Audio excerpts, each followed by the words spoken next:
Hey,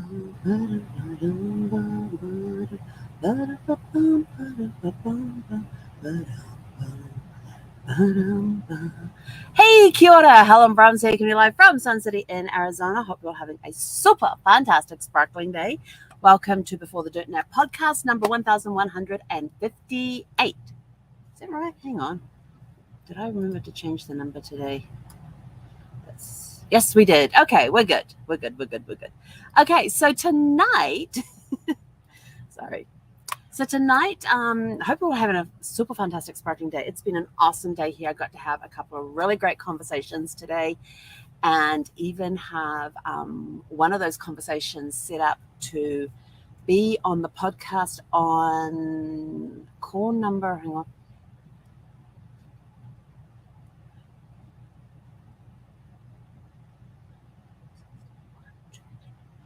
1164, which should be Friday. So we've actually got a really cool guest lined up for Friday, and what she's going to be telling you about is going to be incredible. I am all Twitter-pated. Yes, it's going to be awesome. It's going to be amazing. So I'm marking the calendars for Friday, October 7th, I think it is. Yes, October 7th. Hang on, and we're at a different time on Friday. We are going to be, excuse me. We're actually going to be on at 5 p.m. Pacific on Friday, the 7th of October, but it's because we've got a very special guest coming on. And, we're pretty flexible here with our times and everything. So mark that on your calendars for Friday, October the 7th at 5 p.m. Pacific is when we're going to be going live. It's going to be awesome. Can't wait. But anyway, so tonight we are talking about expect the unexpected.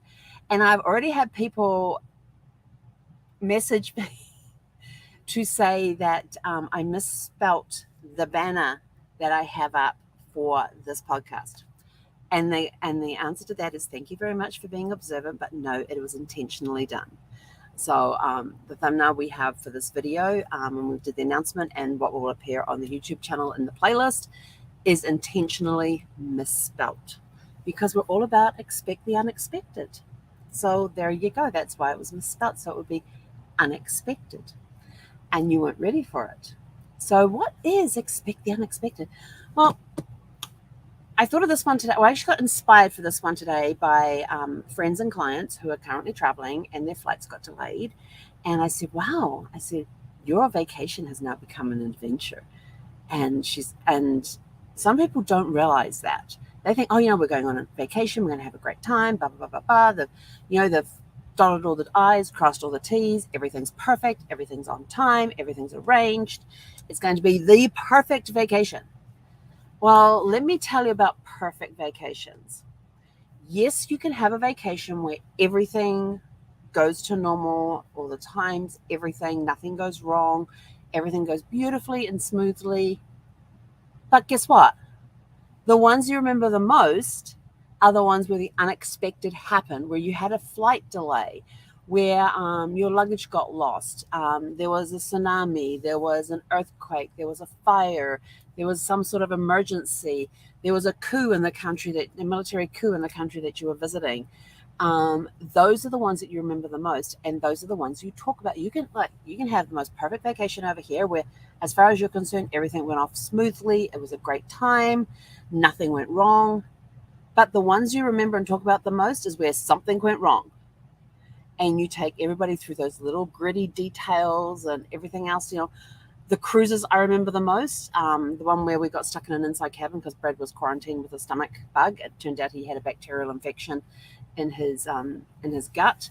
And as soon as we got off the ship, when we got back to Cape Canaveral, it was so funny. We were put into our transfer to the airport. Once we were at the airport, we picked up the rental car because we were actually going to be staying in Orlando for a week. And I called my friend who was a paramedic and said, where do I take him? And they told us which hospital to take him to because he had to go see somebody at the hospital. So we went in there. That's when they found out he had a bacterial infection. And it was really funny because I get to the hospital after, and we get him all settled into the ER room. yes, they're going to be admitting him. This is why, blah, blah, blah, blah. So I then had to go over to where we were staying, get all checked in and everything else, get some, and I said, I'll get the laundry started and just call me as soon as you know what your room number is. Well, he calls me and tells me his room number. Meanwhile, I've been back at our apartment for the week and had done all the laundry. And if you walked in, you probably would have thought you were not in somebody's apartment. You were actually in like a laundrette or something. I had laundry everywhere. I was just putting load after load through the washing machine, but the dryer is not the most efficient dryer in these places. And so I was taking coat hangers out. I had stuff hanging up everywhere, draped over chairs, draped over the dining table. Any surface where I could hang something was covered in laundry. The cool part is by the time I got home from the hospital, everything was dry. And I could then fold it and put it away. But when I get to the hospital, there's all these gowns and masks and stuff outside. And I'm like, what the hell? And I said, excuse me. I said, what's going on here? And they said, oh, because of the bacterial infection he has, you have to be gowned when you go in there. I said, I have spent the last 7 days on a ship with him on an inside cabin. Do I really have to gown? And they were like, yes, you do. And I'm like, okay. But if anybody walked into the room, if any medical person walked into this actually happened a few years later when Brad was on his 87-day stay in hospital, is that there was a time we had to be gowned up to go in there and see him, gloves on, everything. And any medical personnel who came into his room without the gowns on, I go, excuse me, where are your gowns? Oh, I'm not going anywhere near him. I said, I don't care. You're stepping in this room without a gown. If you're not going to wear a gown, neither am I. And I go to start to take mine off.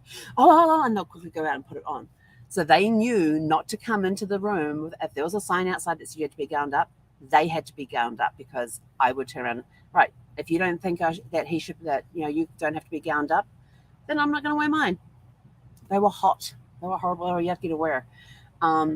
And so that's how we spent that cruise on an inside cabin, and never spending another night in an inside cabin ever again.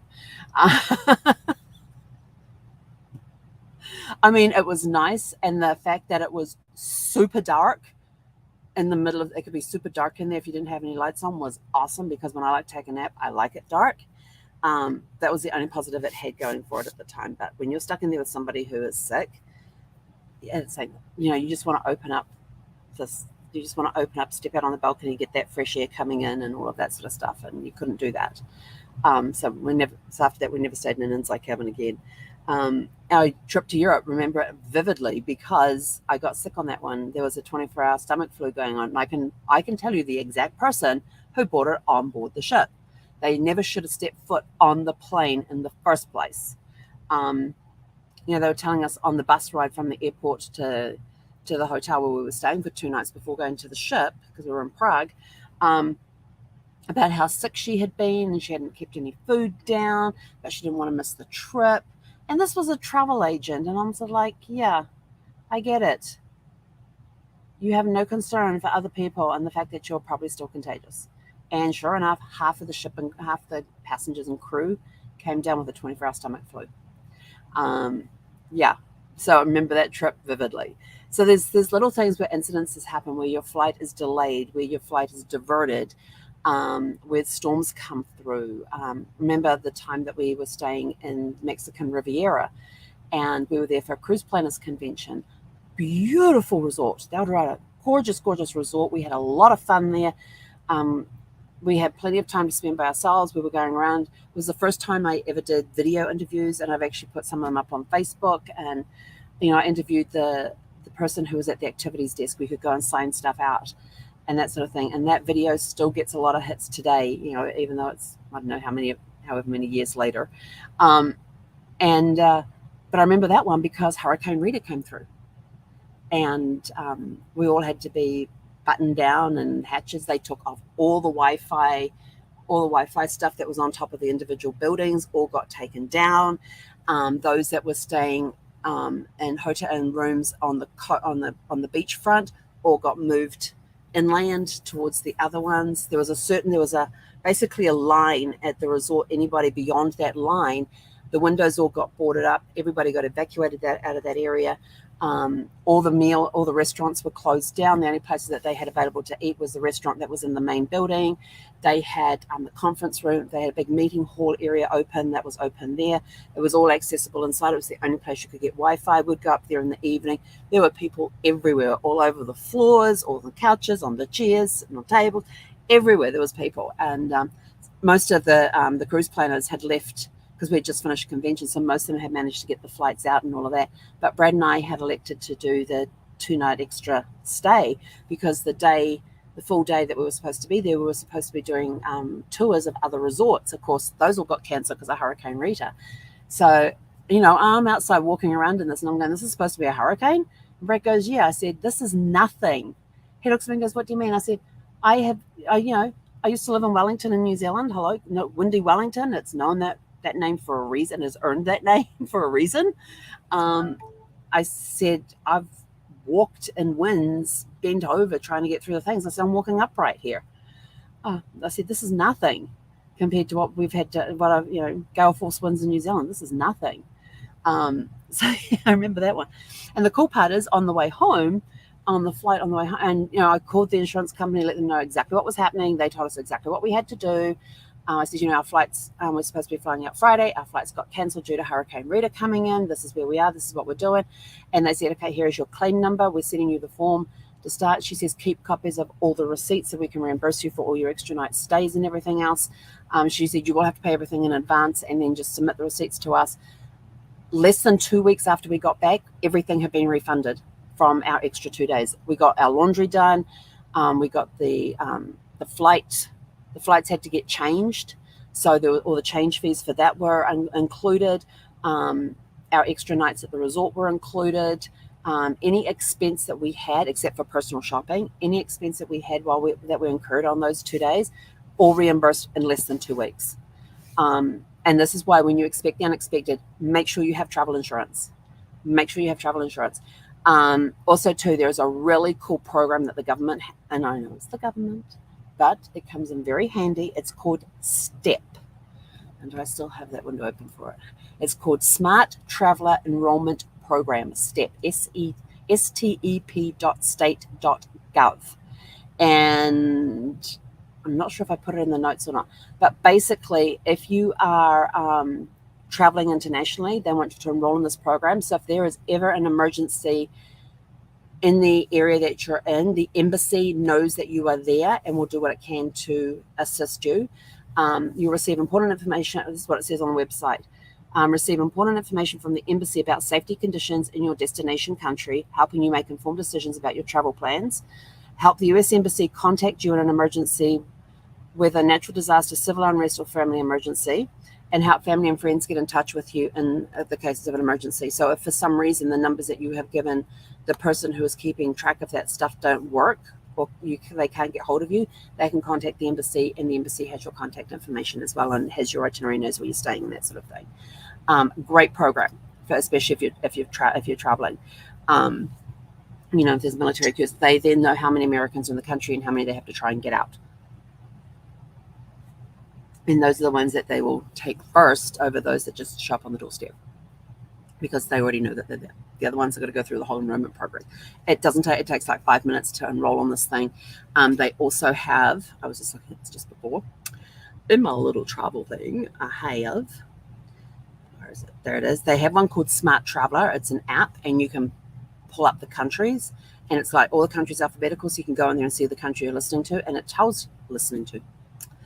Okay, let's just scroll down here. Let's see.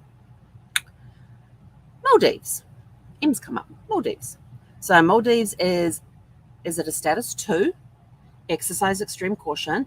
It then has listed there the embassy and the consulate, destination description, entry, exit, and visa requirements, safety and security, local laws and special circumstances, health, travel and transportation. So not only is it giving you information on about traveling to that particular country, but you've got there, this is where the embassies are, this is any visa requirements. So let's look at the entry and exit visas. It's got a valid passport along with an onward or return ticket, and sufficient funds is required for entry. A no-cost visitor visa valid for 30 days is issued upon arrival. And then it talks about all of that, and it's got all this Actually, not that much writing there. But, if you require a visa, where do you go to get your visa? What do you have to do? That sort of information. Safety and security. Oops, that's local rules.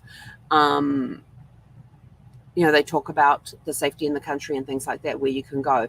Embassies and consulates, they've got, that's interesting. So in the Maldives, you've got to go to Sri Lanka for the embassy, for the US Embassy. It's actually located in Sri Lanka.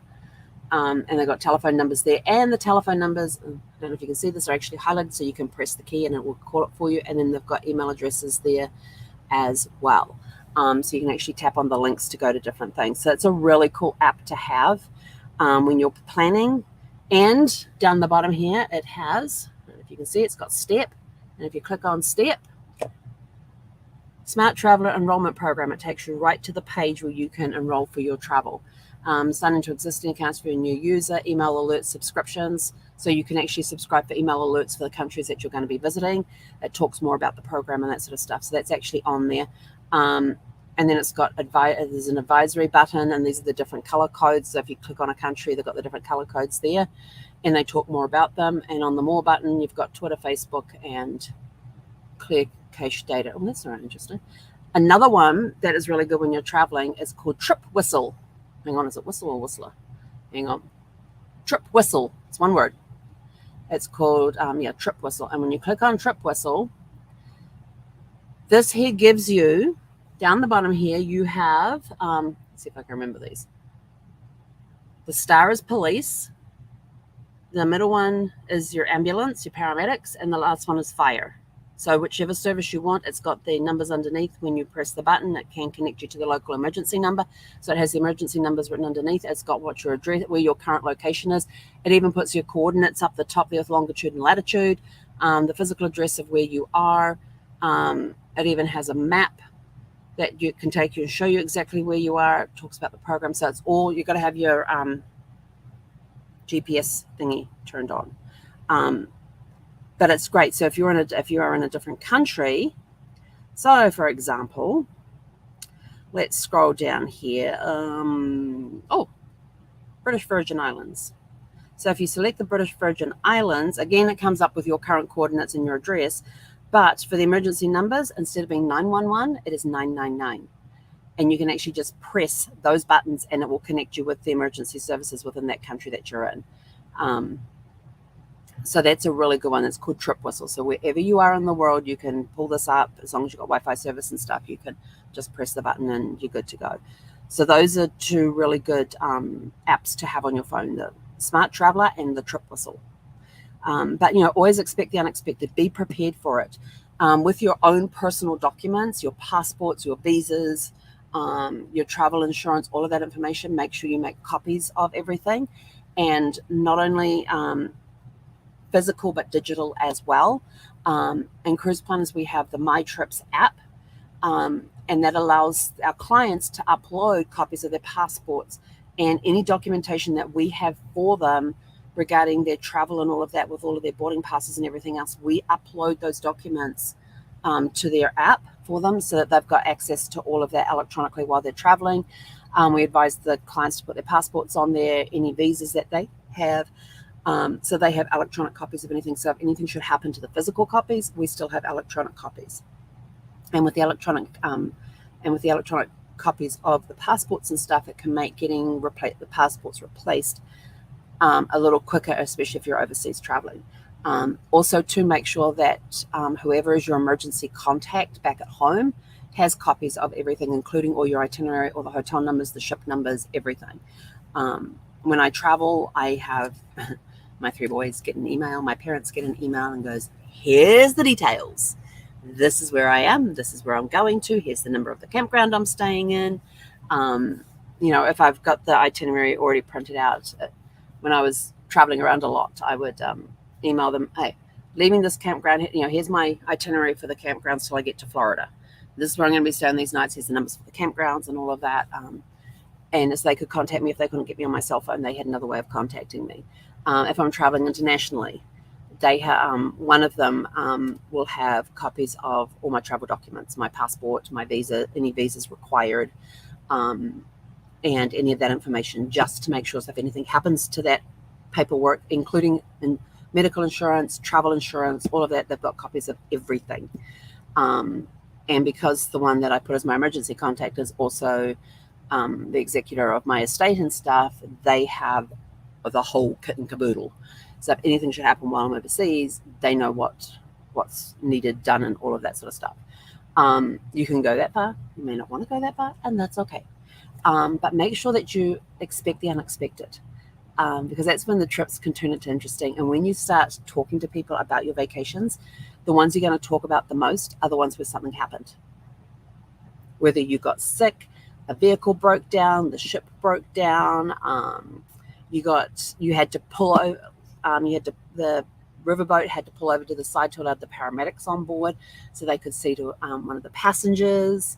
And yes, that did happen on our river cruise. Same one that I had the stomach flu. I've only done one river cruise, and that's the same one that I had the stomach flu on. And they actually took the guy off and took him off to hospital and took his wife with them.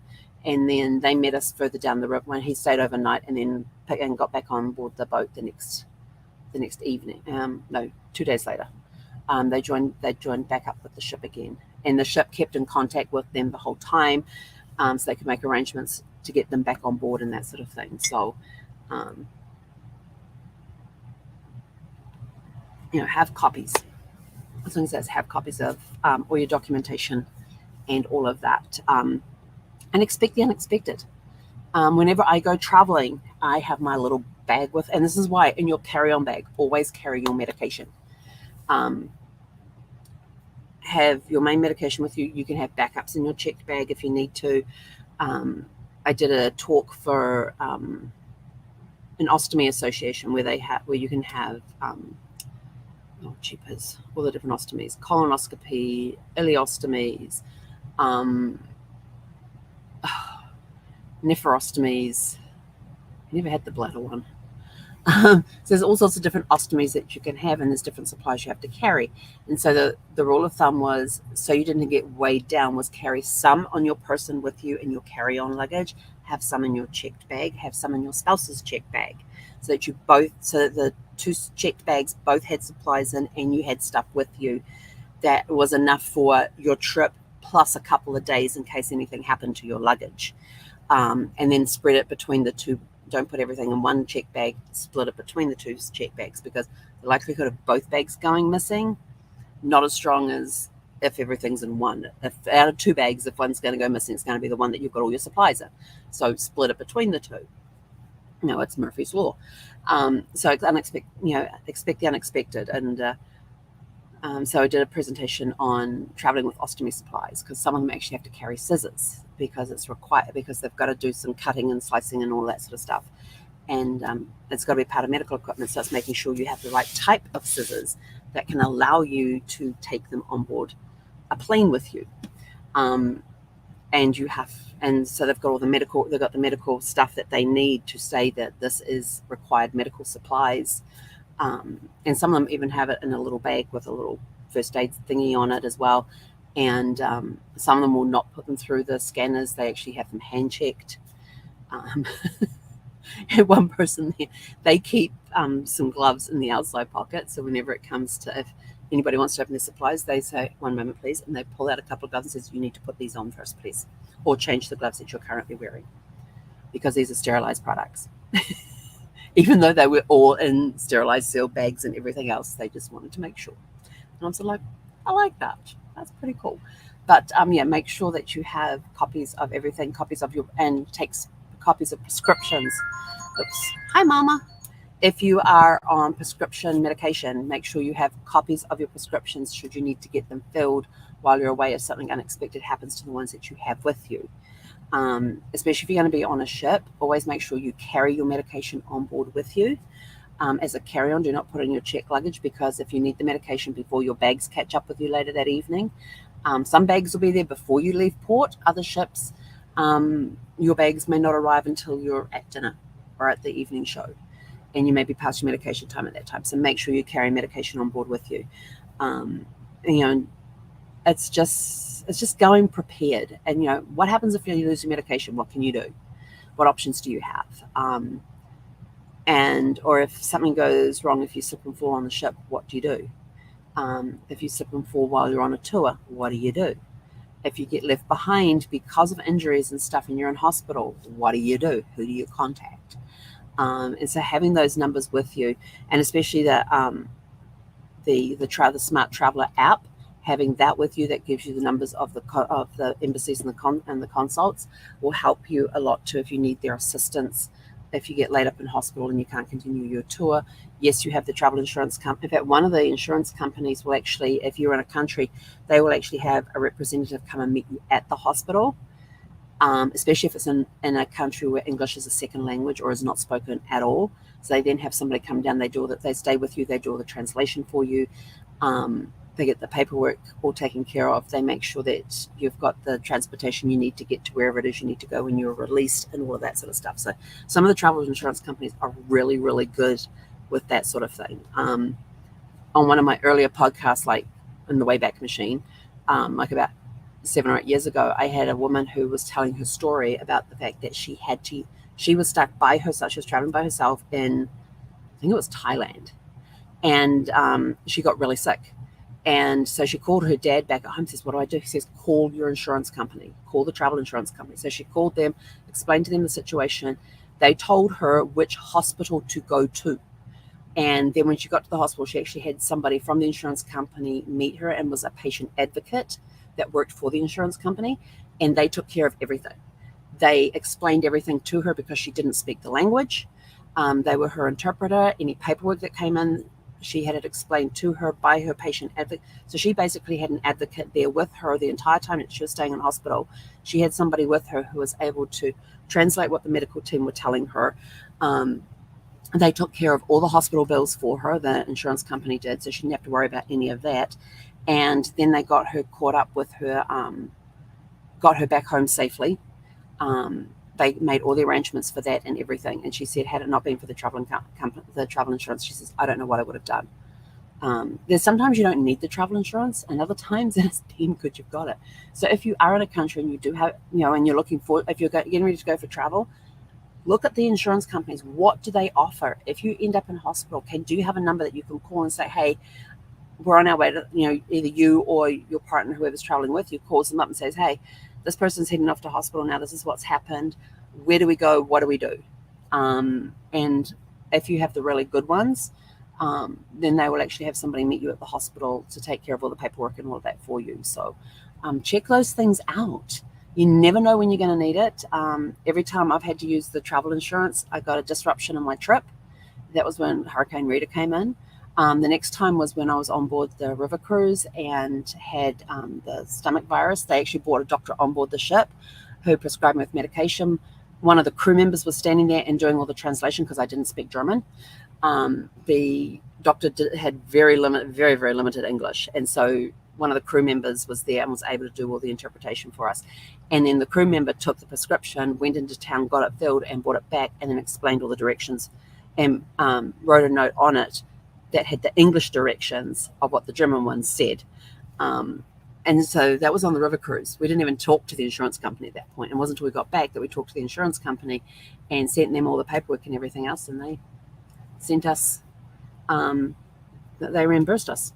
So whether it's while you're on the trip, you have to contact them, or after the trip when you have to contact them, or if you lose your baggage or anything else, anytime something happens that's covered by your insurance, just call the insurance company. They have the numbers on the form, on the paperwork and stuff. If you're here, call this, of wherever in the world you are, just call these numbers. And they tell you exactly what to do, where you've got to go, what you have to do, what you have to keep records of and all of that. And they will give you your claim number. So as soon as you get back, you just put that claim number on they'll actually email you all the paperwork to start with. And you can actually start filling it out while you're on the trip and keep a tally of everything. And you put the claim number on there and all of that sort of stuff. So expect the unexpected. Some unexpecteds are really good things. Like you could be somewhere somehow, and you stumble across some celebrity who's currently filming a movie. You might stumble across the scene of the movie. I was in Vancouver, and I was staying at the Marriott Renaissance in Vancouver, and I was like a 5-minute walk to the convention center, which was down there by the cruise terminals. It was a great place. They had grass growing on top of the roof and everything.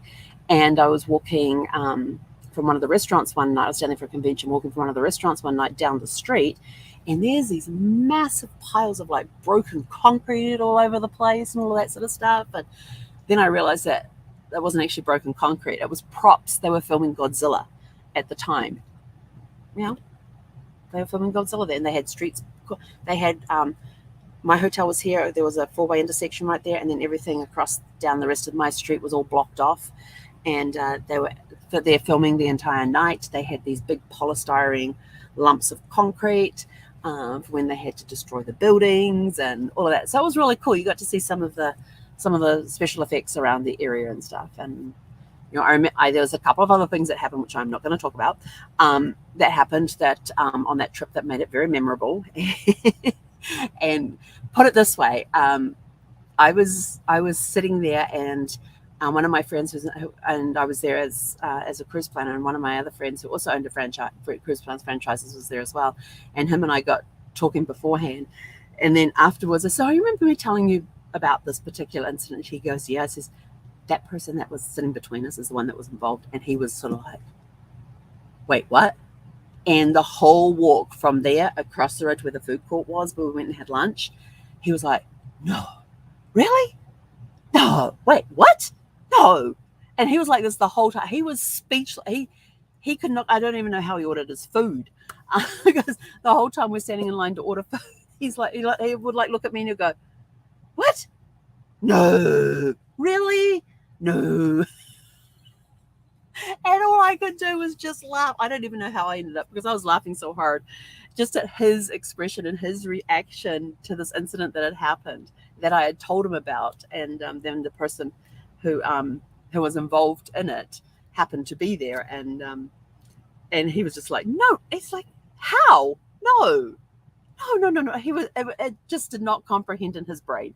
And we're sitting there across the table from each other eating lunch, and he would just stop, and he'd look off in the distance, like, and you could literally see the cogs turning in his head, and he was like, and he'd look back at me and he'd go, "No," and look back off, and he had no words.